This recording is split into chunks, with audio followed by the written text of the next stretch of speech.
Number 8, this is where I'm getting hot right here. I've got Mike Williams as my wide receiver 8. That is pretty goddamn high compared to his consensus ranking of wide receiver 13, which has risen. I mean, everything is sort of aligned perfectly for him to take the leap, become the wide receiver 1 over Keenan Allen in this offense. I still think Keenan is going to be a consistent factor, but Mike Will has the type of ceiling that I don't think that Keenan possesses. Justin Herbert is on the precipice of leaping into the Patrick Mahomes tier of just wild, raw talent, league-winning talent. Could take the Chargers to the Super Bowl this year. Mike Williams saw a massive spike in his usage last year after having a previous career high target number of 90. He was up to 129 last year, had 9 touchdowns, 1,100 yards. It was a breakout year for him. He got rewarded with $60 million guaranteed, 3-year contract, age 27. I think everything is just set up for Mike Williams to have that sort of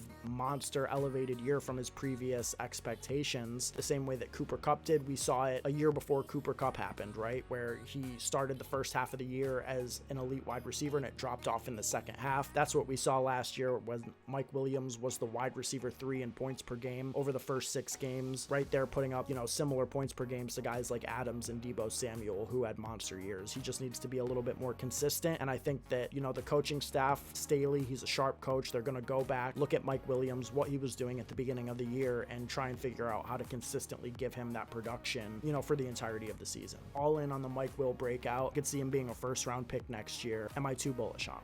What's up, YouTube? Just wanted to make sure to tell you guys to subscribe to the channel. It helps us out a ton, help us reach 400 subscribers. With DFS season and the NFL season quickly approaching, we are going to be putting out so much content that you're not going to want to miss if you want to make money in this upcoming NFL season with DFS, betting, props, the whole 9. So make sure you subscribe to the channel. I think that having him above Tyreek Hill and Deebo is probably bad, but there's definitely ways that both of those guys regress pretty heavily in 2022. And it's really, like you said about the first half of Mike Williams last year, it's just all about the role on the offense, right? He had that very fantasy friendly, big slot kind of role that Cooper Kupp had early last year. 4 out of his first 5 games, he had 9+ targets, right? He had multiple games where he had 10, 12, 16 targets early in the season. Then they decided to put him back in the role that he previously played throughout his career, and he didn't go over 10 targets again until week 18. And he was consistently at 5 to 7 targets per game